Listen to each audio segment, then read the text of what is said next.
Hello दोस्तों, स्वागत है आपका इस चैनल ये ज़िंदगी में। तो इस वीडियो में हम देखने जा रहे हैं मॉडर्न इंडियन हिस्ट्री से रिलेटेड ये जो टॉपिक हम देख रहे हैं। तो ये क्वेश्चन है कि जो इकोनॉमिक पॉलिसीज़ था जो फॉलोड है बाय द ब्रिटिश, जो कि लेड किया था रैपिड ट्रांसफॉर्मेशन में, इंडियन इकोनॉमी जो सिस्टम था से एक कॉलोनियल इकोनॉमी सिस्टम हो गया था। उस नेचर और स्ट्रक्चर जो है वो डिटरमाइन किया गया था ब्रिटिश इकोनॉमी के द्वारा।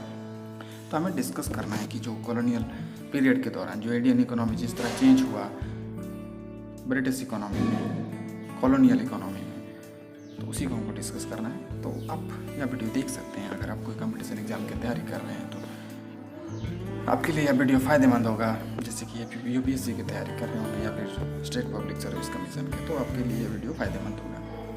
तो जो जब से जो ब्रिटिश कॉलोनियलिज्म आया है इंडिया में और जो इकोनॉमिक पॉलिसी जो फॉलो कर रहे थे ब्रिटिश, वो बहुत चिंताजनक था। प्रोटेक्शन और प्रमोशन का इकोनॉमिक इंटरेस्ट वो अपने कंट्री का कर रहे थे, वो डेवलपमेंट नहीं कर रहे थे इंडियन इकोनॉमी का जो ब्रिटिश रूल के अंदर दौरान था। जो पॉलिसीज़ फॉलो किया जाता था वो कंपनी रूल के दरमियान वो एक फंडामेंटल चेंज लाया। स्ट्रक्चर जो है इंडियन इकोनॉमी में वो ट्रांसफॉर्म किया इंडिया इनटू सप्लायर। इंडिया को एक सप्लायर बना दिया रॉ मटेरियल का और कंज्यूमर बना दिया फिनिश्ड इंडस्ट्रियल प्रोडक्शन का। करते क्या थे वो लोग, रॉ मटेरियल यहाँ से एक्सट्रैक्ट करते थे, प्रोड्यूस करवाते थे और एक्सपोर्ट कर देते थे अपने देश में, और वहाँ उनका डिफरेंट फाइनल प्रोडक्ट्स बना के इंडिया में फिर से वो रॉ मटेरियल का जो फाइनल प्रोड्यूस 5 गुना 10 गुना दामों में बेचा जाता था। तो यही चेंजेस किया गया था ब्रिटिश कॉलोनी के दौरान, ब्रिटिश के द्वारा इंडियन इकोनॉमी में जो चेंज लाया गया था।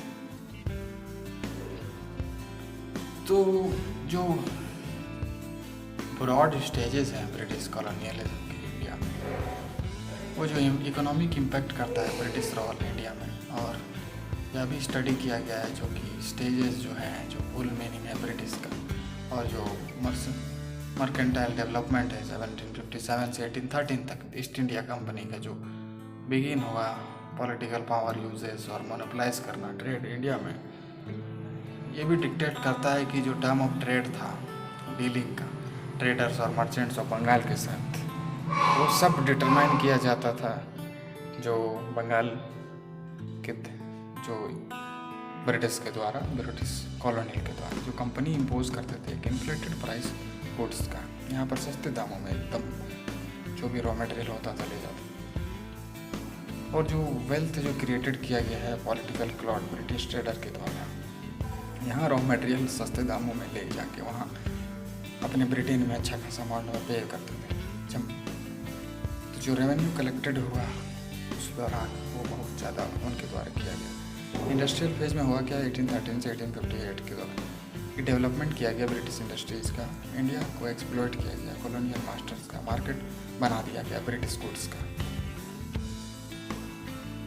जब एक्ट 1830 आया उस समय क्या हुआ कि एक वो तरीका था ट्रेड का जो ब्रिटिश को अलाउ कर रहा था कि इंडियन मार्केट को फ्लड कर दिया जाए पूरा ब्रिटिश गुड्स के साथ, और ये एक लॉस ऑफ इंडियन मार्केट था और फॉरेन मार्केट का। तो इंडियंस को फोर्स किया गया कि एक्सपोर्ट करे रॉ मटेरियल ब्रिटेन में और इंपोर्ट करे फिनिश्ड गुड्स फ्रॉम ब्रिटेन। उन्हें इम्पोज कर दिया गया है हैवी इम्पोर्ट ड्यूटी। इंडियन जो भी प्रोडक्ट बनाया जाता था इंडियन के द्वारा और जो एक्सपोर्टेड थे इंग्लैंड में, जो भी प्रोडक्ट इंडिया से बन के जा रहा था उस पर हैवी ड्यूटी लगा दिया, जिससे कि वो महंगा हो जाता था, वहाँ बिकता नहीं। फाइनेंशियल फेज जो 1860 ऑनवर्ड्स रहा, तो जब ब्रिटिश कंसोलिडेट किए देयर पोजीशन इंडिया में और वो कन्वर्ट किए इंडिया को एक मार्केट जैसा, ब्रिटिश मैन्युफैक्चरर जो थे वो सप्लाई कर रहे थे फूड स्टॉक और रॉ मटेरियल। और सेकेंड हाफ 19th सेंचुरी में modern machine based industry start किया गया भारत में, और जो इंट्रोडक्शन हुआ रेलवे का 1853 में, और जो पोस्ट एंड टेलीग्राफ जो इंट्रोड्यूस किया गया 1853 में, ये सब इकोनॉमिक जो चेंजेस हो रहा था धीरे धीरे भारत में। और ये जो रश हुआ फॉरेन इन्वेस्टमेंट का इंडिया में, वो मेनली जो हाई प्रॉफिट्स और अवेलेबिलिटी को देख के, चीप लेबर्स, रॉ मटेरियल्स, और जो बैंकिंग सिस्टम था इंट्रोड्यूस किया गया था अवध कमर्शियल बैंक में 1881 में।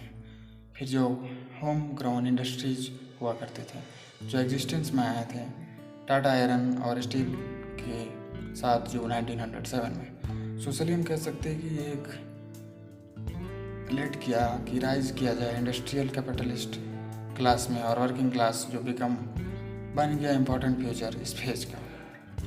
तो आप कह सकते हैं कि इंडिया को एक मार्केट बना दिया गया था कि रॉ मटेरियल इंडिया से निकाला जाए और विदेश में ले जाया जाए,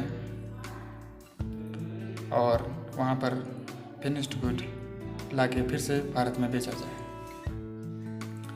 इफेक्ट क्या है ब्रिटिश रूल और इकोनॉमिक कंडीशन का आखिरकार?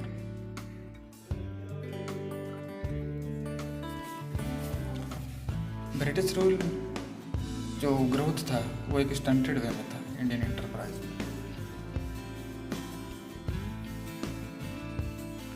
जो इकोनॉमिक पॉलिसीज था ब्रिटिश का, वो चेक कर रहे थे कि जो रिटार्डेशन है कैपिटल फॉर्मेशन इंडिया में वो क्या कंडीशन में है, और जो ड्रेन ऑफ वेल्थ था फाइनेंस कैपिटल का डेवलपमेंट जो कि ब्रिटेन में हो रहा था, क्या कर रहे थे वो रॉ मटेरियल यहाँ से ले जाके अपने यहाँ फाइनल प्रोड्यूस करके उसे भारत में ही बेचा जा रहा था। इसे ड्रेन ऑफ वेल्थ बोला जाता है। इंडियन एग्रीकल्चर सेक्टर को स्टैग्नेंट वे में स्टैग्नेंट कर दिया गया था, उनको बढ़ने नहीं दिया जा रहा था, डिटेरोरेट कर दिया जा रहा था। लार्ज सेक्शन जो इंडियन पॉपुलेशन का था वो डिपेंडेंट थे एग्रीकल्चर पे, सब्सिस्टेंस फार्मिंग के लिए। और जो ब्रिटिश रूल था इंडिया में वो कॉलेप्स होते जा रहे थे, वो कॉलेप्स कर रहे थे जो हैंडीक्राफ्ट इंडस्ट्रीज भारत में था उसको, और एक सिग्निफिकेंट कंट्रीब्यूशन था डेवलपमेंट में मॉडर्न इंडस्ट्रीज़ का। जो भी हथकरघा थे मॉडर्न जो हैंडीक्राफ्ट हम जिसे बोलते हैं भारत में, जो खुद से हाथों से अपने कलाकारी से आर्ट हैंडीक्राफ्ट बनाया करते थे, पोट्री बनाया करते थे, वो जो मशीनरी लाने के बाद भारतीय ब्रिटेन ने मशीन के द्वारा प्रोड्यूस गुड्स को बेचने लगा सस्ते दामों में, और जो हैंडीक्राफ्ट का वो बाजार पूरा ठप पड़ गया। जो एफर्ट लिया गया कॉलोनियल ब्रिटिश के दौरान जो डेवलप करने में, प्लांटेशन हो गया, mines, jute mills, banking, shipping, उन्हें प्रमोट किया गया कैपिटलिस्ट फर्म्स के द्वारा, मैनेज किया गया फॉरेनर्स के द्वारा। तो इनका ये सेल्फिश मोटिव्स था जो भारत को ड्रेन ऑफ रिसोर्स कर रहा था, भारत के रिसोर्सेज को ड्रेन किया जा रहा था। उनके सेल्फिश मोटिव के कारण ब्रिटेन का डेवलपमेंट हो रहा था और भारत का उतना ही इन्फ्लेशन, भारत में प्रॉब्लम क्रिएट हो रहा था, ड्रेन ऑफ वेल्थ हो रहा था, डेवलपमेंट हो रहा था ब्रिटेन का और ड्रेन ऑफ वेल्थ हो रहा था भारत का। कंक्लूजन हम देखते हैं इस टॉपिक का। ब्रिटेन जो था वो सबऑर्डिनेट था इंडियन इकोनॉमी का, सभी ने ऑर्डिनेट बना के रखा था इंडियन इकोनॉमी को, अपना इकोनॉमी का, और वो डिटरमाइन करता था एक बेसिक सोशल ट्रेंड भारत में, और उसके अकॉर्डिंग जो है अपने अकॉर्डिंग जिनको जो उनका इच्छा होती थी उसके अनुसार भारत की इकोनॉमी को के साथ वो खेल रहे थे। और वह रिजल्ट यही हुआ कि जो स्टैग्नेशन हो गया इंडियन एग्रीकल्चर में, इंडस्ट्रीज़ में, एक्सप्लोटेशन में, पीजेंट्स वर्कर हो गए, ज़मींदार हो गए, लैंडलॉर्ड्स हो गए, प्रिंस हो गए, मनी लेंडर्स हो गए, मर्चेंट्स हो गए, कैपिटलिस्ट, फॉरेन गवर्नमेंट या फिर ऑफिशियल्स हो गए, सभी के पास, सभी को पॉवर्टी, डिजीज़, सेमी स्टारवेशन झेलना पड़ रहा था। डेवलपमेंट हो रहा था ब्रिटेन का और रिसोर्सेज थे भारत के, तो आपके पास जब आपके जो रिसोर्स अगर कोई छीन ले तो आपका क्या कंडीशन होगा, वही कंडीशन हो रहा था भारत का। तो धन्यवाद दोस्तों इस वीडियो को देखने के लिए। उम्मीद करता हूँ कि 1% में आपको समझाने में कामयाब रहा हूँ को ब्रिटिश इकोनॉमी इंडियन इकोनॉमी को कैसे बदल दिया कॉलोनियल पीरियड के दौरान। तो उम्मीद करता हूँ कि इसी तरह 1% समझने के लिए आप मेरे वीडियो को जरूर देखिएगा, मेरे चैनल को सब्सक्राइब जरूर करिएगा, लाइक कर दें वीडियो को, शेयर कर दें अपने दोस्तों के साथ